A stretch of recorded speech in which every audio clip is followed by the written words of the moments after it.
안녕하세요. 네와이트입니다. 오늘은 휴먼 케어 로봇, 그리고 소셜 상호작용이라는 어떤 주제로 이쪽 기술을 한번 이야기해 보겠습니다. 이 자료는 ETRI, 뭐라고 해석해야 될지 모르겠네. 이쪽에서 보고서고요. 현재 휴먼 케어 로봇이라고 그죠? 이게 로봇 앞으로의 그 로봇 그러니까 지금 로봇이 가장 활발하게 적용이 되고 있는 분야가 바로 이 휴먼 케어 분야거든요. 예. 그래서 뭐 노인 뭐 보호라든가 그죠? 같이 이야기해 준다거나 놀아준다거나 예. 감성 그러니까 그 대화 상대를 해준다거나 그죠? 심심하지 않게 하여튼 이런 쪽 그러니까 뭐 이쪽으로 휴먼 케어 분야로 로봇들이 활발하게 적용이 되고 있고요. 그 로봇이 이 AI, 그죠? AI 기술과 결합이 돼가지고 서로 커뮤니케이션, 상호작용을 한다는 그런 이야기인데요.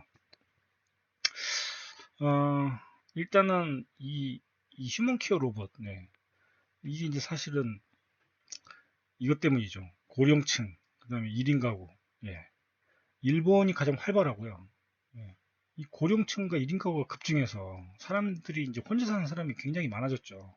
그리고 돌봄이 필요한 사람들도 많아졌고요. 그러다 보니까 되게 이제 외롭죠. 예, 홀로 사는 사람 독거노인들 그죠? 그래서 뭔가 이렇게 교감하는 그런 이제 그런 게 인간에게 사회적 활동 이런 게 필요한데 이제 그중 해결책 하나를 휴먼 케어 로봇으로 현재 예, 바라보고 있는 거고요. 이쪽으로 관심을 이제 많이 가지고 있는 거고 결국은 인간을 이해하고 그다음에 정서적으로 이제 교류 예, 상호작용하면서 그 이제 상황에 맞게 이제 뭐 생활이나 정서, 인지, 건강 뭐 이런 서비스를 제공하는 겁니다. 그러니까 개인용 서비스 로봇이라고 보시면 되겠습니다. 뭐 AI 관련된 영화를 많이 보셨겠지만 그 영화 보면은 대부분의 그 영화 속에 등장하는 로봇들이 어떤 일을 합니까? 인간에게 뭔가 인간을 편하게 하기 위해서 일을 대신해 주는 거죠. 또는 인간에게 어떤 편리한 서비스, 그죠? 예. 이제 그쪽으로 많이, 예, 영화도 나오는 게 결국 인간이라는 존재가 이 로봇을 활용하는 게 바로 이런 개인용 서비스를 인간들이 원하는 거예요. 네. 그런데 문제는 지금 현재 이런 로봇 기술은 인간의 이런, 어, 고차원적인 인간과 거의 흡사한 서비스를 받을 정도로 기술이 발전하지 못했습니다. 그래서 결국 기대를 충족시키지 못하고 있는 상황이고요. 현재 로봇은 사실 이런 인간의 그 다양한 사고, 다양한 특성들을 사실 로봇이 제대로 이해하지 못하고 있는 거고요. 지금 현재 수준은 한마디로 사람이 간단하게 명령을 내리면 거기에 단편적인 응답? 예. 그 정도 수준으로만 현재 기술이 현재까지 개발이 되어 있는 거고요. 아직 능력이 한참 부족하죠. 그래서 이런 뭐 단발한 뭐 간단한 명령의 양, 즉 단편적인 이런 응답 수준으로는 결국은 이 휴먼 케어가 제대로 이 활성화가 될 수가 없는 거기 때문에 결국은 이 기술 분야에서 기술자들은 이 결국은 이 로봇이 소통과 공감 능력을 향상시키는 방향으로 계속 발전시키고 있어요. 그에 이제 관련된 용어로 소셜 지능, 소셜 인텔리전스라는 이쪽 분야가 이제 계속 발전 중이고요. 이게 이제 이거는 결국은 로봇이 어떤 상황을 인지하고요. 그다음에 어떤 사회적 교감을 바탕으로 결국 인간하고 교류를 함으로써 결국은 인간을 대신해서 사회적 기능을 수행하도록 하는 그런 기술입니다. 그러니까 이게 보면은 한마디로 말해서 인간과 똑같은 서비스를 로봇이 한다고 보시면 되겠고요. 그걸 할 수 있도록 하는 기술인 거죠. 근데 이게 말이 쉽지, 이게 정말 로봇한테는 굉장히 어려운 거죠. 예. 왜냐면 결국은 로봇이 지능을 가져야 되고요. 그죠? 지능을 가지려면 인간의 능력처럼, 그죠? 인간의 능력을 모방해야 돼요. 그러려면 인식해야 되고요. 판단도 해야 되고요. 또 자기 자신을 표현도 할 줄 알아야 돼요. 예. 이거를 로봇이 다 한다? 예. 현재 기술로는 어렵습니다. 아직까지 많이 부족합니다. 예. 그래서 이제 이런 걸 하기 위해서 뭐 소셜 조작, 예. 소셜 주행, 그죠? 이게 예. 소셜 상호작용 이런 기술들이 이제 연구되고 있는 거예요. 그래서 이 보고서에서는 이제 소셜 상호작용에 대해서 이야기하는 거거든요. 예. 결국 소셜 상호작용이라는 게 결국은 이 휴먼 케어 쪽 분야 로봇의 핵심 기술인 거예요. 예. 그래서 어떻게 하면 인간처럼 서로 인간처럼 인지를 하고 상대방의 감성을, 정서를 이해하고 사람처럼 반응할 수 있는가? 이게 결국은 어, 정서적 교감 능력이거든요. 로봇한테 어떻게 하면 정서적 교감 능력을 로봇한테 부여할 수 있으며 어떻게 하면 인간과 자연스럽게 유대관계를 가질 수 있을 것인지를 연구하고 발전시키는 그런 기술 용어 중에 하나라고 보시면 되겠습니다. 그래서 이 슈번케어 로봇 현재 뭐 동향을 보면 주로 이제 현재는 주로 고령자를 대상으로 하고 있죠. 그래도 뭐 미국 같은 경우 대학을 중심으로 그죠? 그 고령자들의 어, 결국은 삶의 질을 향상시키기 위해서 연구를 진행하고 있고요. 유럽 연합 같은 경우도 마찬가지예요. 예, 이쪽도 마찬가지예요. 휴먼케어 로봇으로 연구를 하고 있고요. 그다음에 이제 주로 이제 뭐 간병 로봇이라든가 그죠? 간병. 그다음에 뭐 가정에서는 고령자가 이제 혼자 사니까 그죠? 이 이제 생활을 보조하는 역할. 예, 이쪽으로 활발하게 연구가 진행되고 있습니다. 그래서 뭐 일본이 현재 가장 고령화가 빨리 된 나라잖아요. 일본 같은 경우는 이미 휴먼 케어 로봇을 사실 이제 가장 빨리 적용을 했고요. 뭐 이런 로봇의 서비스 사례가 이제 뭐 이렇게 있는데 보면은 먼저 건강 쪽, 그죠? 건강 관리, 뭐 고령자들의 건강을 모니터링 한다거나, 그죠? 상태를 파악한다거나, 뭐 어떤 음식의 섭취라든가 생활 습관이라든가, 그죠? 뭐 이런 걸 코칭해 준다거나, 그다음에 뭐 원격 진료, 그죠? 이런 거, 뭐 건강 뭐 진단, 네, 이런 쪽으로 이제 활용하고 있고요. 생활 쪽 지원, 뭐 생활을 모니터링 하는 거죠. 그래서 뭐 예를 들어 무슨 침대에서 떨어질 것 같으면 빨리 그죠? 뭐 알려준다거나 이미 뭐 떨어져 있으면 119를 자동으로 부른다거나 그죠? 결국 IoT, 사물 인터넷과 결합을 이 기술과 연동해 가지고요. 결국은 그 노인들이 막 이렇게 움직이기가 불편하니까요. 고령자들이 어떤 음성으로 조명, 에어컨, TV 이런 걸 다 제어할 수 있게끔 예, 그쪽으로 또 발전하고 있고요. 뭐 물건이나 이런 배달, 그죠? 전화 받기. 그다음에 뭐 정서적으로 서로 뭐 가족 친지하고 네트워크 연결해가지고, 그죠? 로봇이 자동으로 연결해주고 막 대화를 할 수 있게끔 해주고 심리치료, 인지, 뭐 이제 뭐 고령자들이 이 뭐 기억을 잘 못하시잖아요. 그래서 뭐 이런 쪽으로 이제 잘 할 수 있도록 훈련시켜 준다거나, 그다음에 뭐 당뇨병을 걸렸으면 뭐 계속 고령자들 약을 계속 드시잖아요. 그러면 까먹으니까 약을 언제 먹었는지도 까먹고 하니까 약 먹으라고 알림해주고, 이거 굉장히 유용하죠. 그다음에 뭐 치매 예방이라든가, 뭐 이런 쪽으로, 그다음에 정보 안전, 날씨 같은 거 제공해 준다거나, 병원 뭐 어, 진료 날짜 같은 거를 갖다가 또 알림해 준다거나, 일정 같은 거, 일정 관리해 준다거나, 그다음에 뭐 보안 시스템, 그래서 이런 쪽으로 이런 이제 휴먼 케어가 서비스가 좀 되고 있는 거고요. 그래서 결국 휴먼 고령자 케어 로봇 쪽으로 이제 주로 간병 로봇 이런 쪽으로 많이 되고 있고 이런 쪽에 이제 기술이 원격제 기술이 필요하고요. 예. 그다음에 콘텐츠 비율 이쪽이 사실은 이제 휴먼케어 쪽이 서비스 그 콘텐츠 비중이 되게 높아요. 예. 다른 분야보다. 예. 그다음에 뭐 가정에서의 독립생활을 지원하는 거 사실 이게 이제 주 목표가 되겠죠. 예. 이런 서비스들이 결국 개인이나 독거 그 노인이라든지 고령자들의 개인화된 서비스니까 예. 독립생활을 결국 지원하기 위한 거죠. 그래서 뭐 현재까지는 뭐 기술적 이슈가 예, 어, 많이 이제 뭐 해결이 뭐 되고 예, 이런 쪽에 이제 기술 이슈 해결 쪽이 많이 그 분석하고 있고요. 그런데 이제 뭐 사실은 그래서 뭐 보면 뭐 일회성 서비스 제공 예, 이런 형태로만 현재까지 계속 되고 있는 거죠. 예. 아직까지도 이 결국은 그 교감 능력이라기보다는 어떤 관리 서비스 정도, 예, 그 정도만 제공하고 있다고 보시면 되겠습니다. 근데 실제로 인간이 필요로 하는 거는 어떤 그 교감할 수 있는 정서를 케어할 수 있는 그런 기술을 원하는 거죠.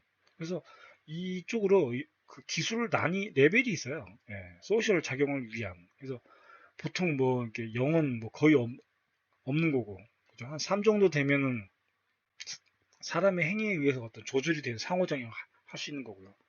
그 3 이상이 되면은 이제 굉장히 발전된 그 상호작용을 하는 거죠. 예. 그래서 보통, 3레벨 이상이 돼야 된다고 보고 있는 거예요. 예. 사람의 행위에 대해서 인식을 해야 되고요. 그죠? 그거를 로봇이 상호작용 하는 거죠. 예.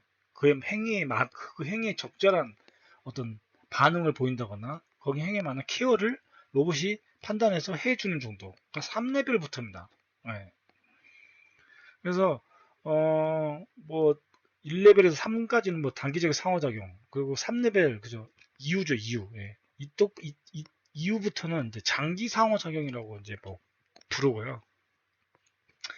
현재까지 개발된 로봇 제품은 대부분 예, 레벨 3까지라고 보시면 되겠습니다. 그냥 인지하고요. 거기에 대한 어떤 행위를 하는 정도. 예, 상호작용 하려면 그죠? 4레벨 이상 예, 돼야 되는 거고요. 그 다음에 결국은 뭐 기술 수준 문제와 가격 경쟁력이 또 있죠. 예, 가격이 비싸요. 예, 그래서 뭐 이런 문제로 로봇 사업을 중단할 기업들도 있죠. 그래서 지금 이게 발전이 정체되고 있습니다. 예, 결국 중단해버리고. 현재 로봇 수술 기술이 결국에는 어떤 그 기업이 약속한 그죠? 예, 수준, 그러니까 사용자한테 그런 정서적 교감을 할 수 있는 레벨 4 이상의 3 이상이죠, 3 이상, 4 이상 그러한 그 상호작용하는 서비스, 사용자 경험을 아직까지 제공하지 못하고 있어서 결국에는 이 로봇 시장이 계속 확장되지 못하고 있는 상황이고요. 뭐 킬러 앱도 없고 그죠? 또 AI 스피커 같은 게 지금 요즘 막 많이 발전하고 있죠. 사람들이 이쪽도 가격도 싸면서 비서 역할도 해주고 대화 상대도 해주고 예, 오히려 휴먼 케어보다 가격 경쟁력이 있는 게 AI 스피커입니다. 그래서 오히려 이쪽이 더 발전하고 있는 상황이고요. 이게 결국은 뭐 AI 스피커하고 로봇하고 결합해야 그죠? 예, 결합하면은 이제 그야말로 이제 그 휴먼 케어가 되는 거죠. 예. 결국은 그렇게 하려면요, 이 로봇 기술이 발전해야 돼요. 예. 결국 인간처럼 자연스러운 이런 제스처를 로봇이 동작해야 되고요. 그 다음에 뭐 대화도 사람처럼 해야 되고요. 예. 그 다음에 이런 뭐 장단기, 그죠? 장기, 좀 감성에 대한, 그죠? 상호작, 커뮤니케이션을 로봇이 해야 되는 거죠. 예. 그래서 결국은 로봇이 사람과 어떤 상호작용, 그죠? 어떤 상호작용을 통해서 학습을 통해서 로봇 자기 스스로가 수준을 높여야 되는 거예요. 결국은 AI죠. 이게 바로 AI 로봇을 말하는 겁니다. AI 로봇. 그래서 지금 이 로봇과 AI를 결합하는 이쪽으로 지금 연구를 좀 계속 하고 있고요. 이쪽에 뭐 로봇 챌린지라는 것도 있어요. 그래서 뭐 여러분들 뭐 AI가 AI 기술을 판단할 때 사람인지 AI인지 구분을 하는 그죠? 그게 튜링 테스트라고 하는데 이게 이제 문제는 그죠?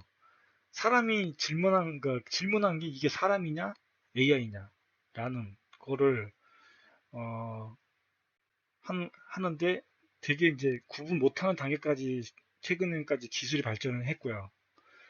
문제는 이런 게 있죠. 사람의 질문에 만약에 묵비권을 행사하는 경우에 그죠? 질문을 했는데 대답을 안 해요. 그러면은 이게 인공지능의 결함 때문인지 아니면은 AI가 나는 그 질문에 대해서 답하지 않겠다라고 생각하고 자기가 스스로 의도적으로 침묵을 했는지 이게 구분이 안 되잖아요. 예. 이게 튜링 테스트의 가장 큰 문제점입니다. 로봇이 의도적으로 침묵한 건지 아니면 결함인지 판정이 안 됩니다. 그래서 이 지능을 판단한다는 게 굉장히 이런 문제가 해결이 돼야만 또 가능한 거고요. 예. 그래서 아직 로봇이 이런 문제 때문에 이 로봇을 어떤 평가를 한다는 거, 튜링 테스트 같은 걸 통해서 로봇의 지능을, 그죠? 또는 로봇의 사회적 어떤 상호작용, 이런 거를 평가를 한다는 거는 아직까지는 한계가 있는 거예요. 예.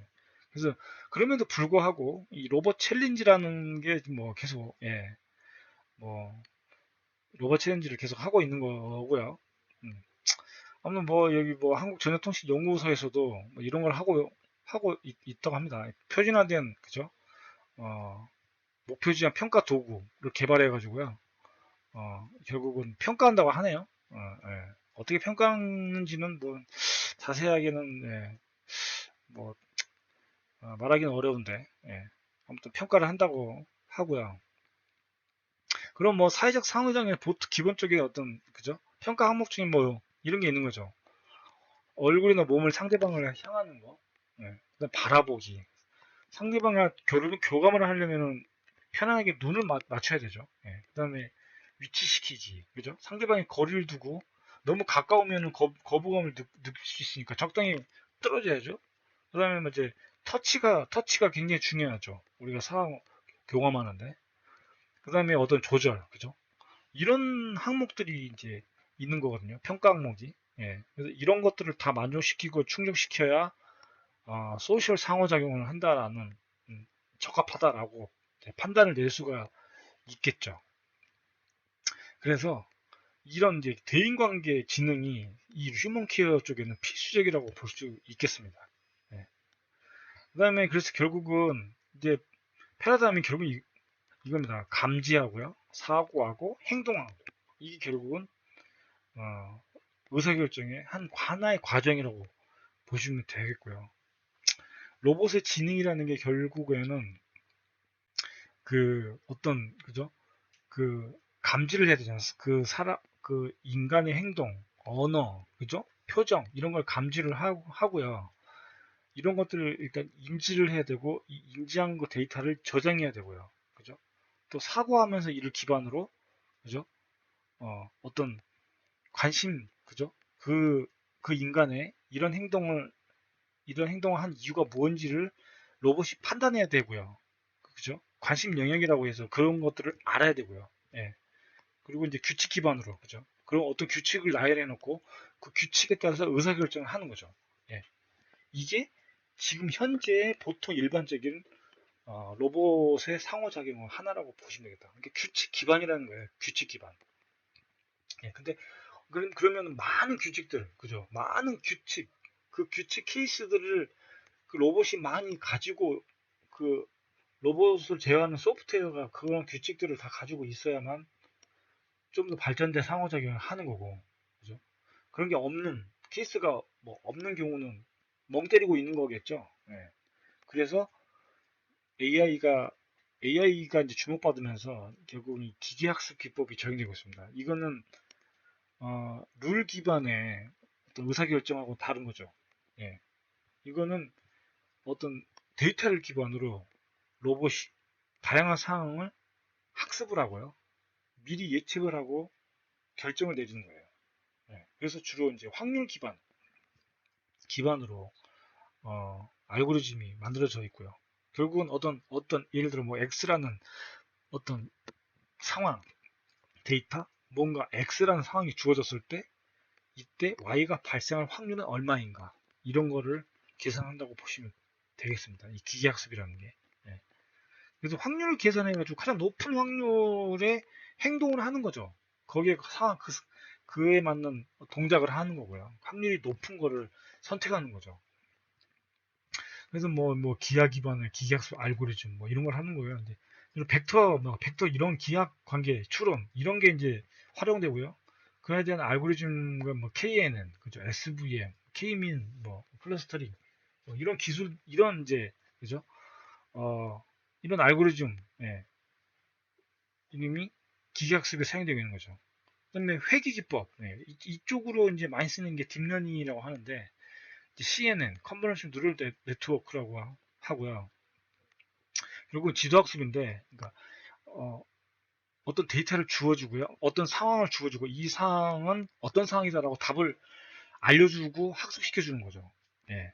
그러면은 인공신경망처럼 많은 그 어떤 데이터들을 가지고 확률 계산을 통해 가지고 그죠? 예. 문제를 분석해서 그리고 인간처럼 사고하는 인간의 뇌와 같은 구조처럼 마치 인간이 사고한 것처럼 사고할 수 있게끔 아, 개발된 인공지능 AI 알고리즘이 바로 이 딥러닝, 그죠? 이 CNN, 그다음에 RNN, 예, DQN 이런 게 이제 딥러닝 분야에서 이쪽 분야로 이 로봇 AI 분야에 적용이 되고 있다고 보시면 되겠습니다. 네. RNN 일종의 LSTM 유명하죠. 예. 이쪽 이런 알고리즘이 주로 이제 어떤 로봇의 그죠? 발화 이야기하는 거 거기에 대한 행위 이런 거 이쪽으로 기술이 적용되고 있고요. 그다음에 종단간 학습이라는 거 이런 또 이것도 AI 분야의 그죠?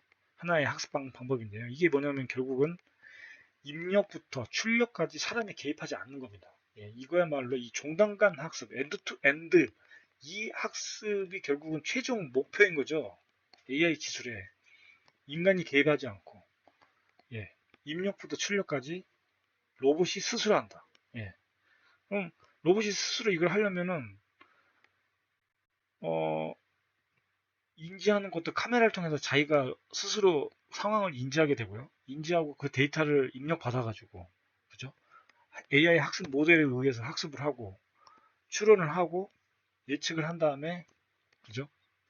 그 결과물로 어떤 반응, 행위를 로봇 스스로가 하는 거죠. 예. 그러면은 진정한 그런 소셜 상호작용이 가능하게 되는 겁니다.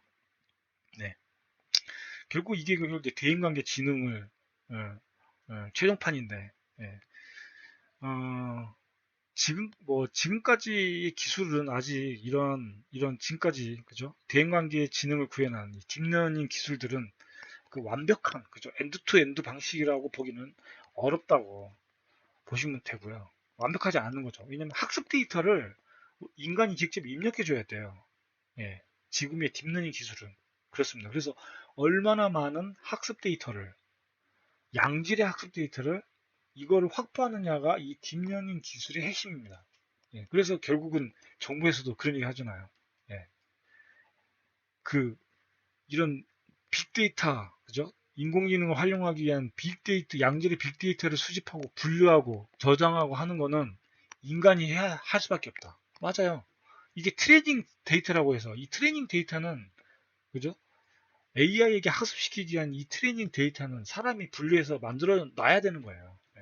그런데 엔드 투 엔드가 되면 그죠? 엔드 투 엔드의 학습이 되면 스스로 하게 된다는 그런 얘기입니다. 네, 그래서 사람과 상호작용하는 데이터, 샘플로 이제 그래서 이 강화학습, 최근에 이 강화학습이라고 이게 결국은 이제 진정한 그 엔드 투 엔드 학습이라고 보시면 되는데 강화학습 쪽에 많이 적용되고 있고요. 이런 걸 하기 위해서 사람과 사람이 작용하는 데이터들, 이런 거 모두 확보해서 학습시켜야 되고요. 그죠? 그다음에 결국은 그죠? 로봇용 이 데이터셋을 구축을 해야 되는 거죠. 예. 로봇 분야에서 그래서 이런 이동, 주행, 조작, 이런 환경, 물체 대상으로 이런 데이터셋이 풍부합니다. 예.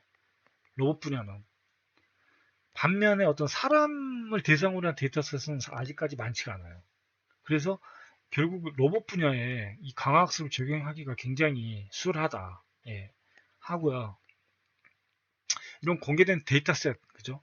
이 데이터셋을 가지고 예, 인간과 로봇이 상호작용하는, 그죠? 데이터셋이 여러 가지가 공개된 게 있습니다. 예, 그래서 뭐 로봇 시스템에서 촬영한 데이터셋도 있고요. 뭐 로봇과 상호작용하는 인간의 성격, 특성이라든가 어떤 상호작용한테 집중도를 측정하기 위해 구축된, 그죠? 데이터셋. 로봇이 안전하고 자연스럽게 인간하고 포용할 수 있도록 예, 어떤 학습할 수 있는 데이터셋, 예를 들어 뭐 이런 거, 또는 뭐 인간이 일상생활을, 사람들의 일상생활을 어떤 인식하는 연구하기에 구축된 데이터셋, 이런 게 다 오픈된 게 있습니다. 그러니까 인간 행동을 관찰한 어떠한 데이터셋인 거죠. 다양한 케이스에 이런 데이터셋을 많이 가지고 로봇한테 학습을 시키면 학습을 시키고요. 그게 이제 그 AI 모델이 이제 발전이 휴먼 케어 로봇 쪽에 뭐 발전이 되고 적용이 되면 그 로봇의 정서적 교감 능력을 바탕으로 한, 그죠? 예, 바탕으로 인간과의 유대관계를 형성할 수 있는 기술이 결국 구현이 되는 거죠. 그래서 현재 소셜 상호작용에는 이 공개 데이터셋 이것이 매우 부족합니다. 매우 부족하죠. 그래서 아직까지 발전이 더디고 있다. 예, 그런 결론으로 도달할 수 있겠습니다. 자, 정리하면 그렇죠. 이 휴먼케어 로봇 언젠가는 그죠 나올 겁니다. 여러분이 AI라는 영화 보시면 그죠 스티븐 스필버그가 만든 AI라는 영화 보시면 아이가 나오잖아요. 아이가. 근데 이미 죽은 아이를 대신해서 이 AI 로봇이 자기 아이의 역할을 하는 거죠. 예.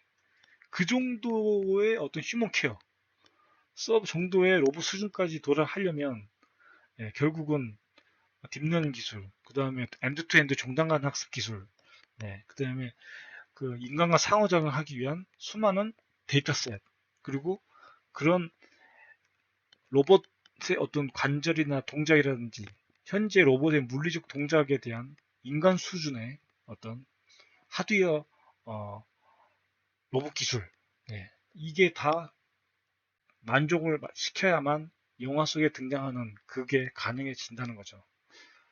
네. 그래서 아마도 이 휴먼 케어 로봇, 진정한 AI 로봇은요,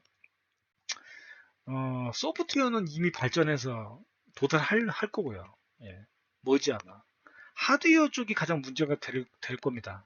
인간의 관절을 똑같이 흉내내기는 지금의 기술로는 너무나 어렵기 때문이죠. 예. 오늘은 여기까지 하겠습니다. 시청해주셔서 감사합니다.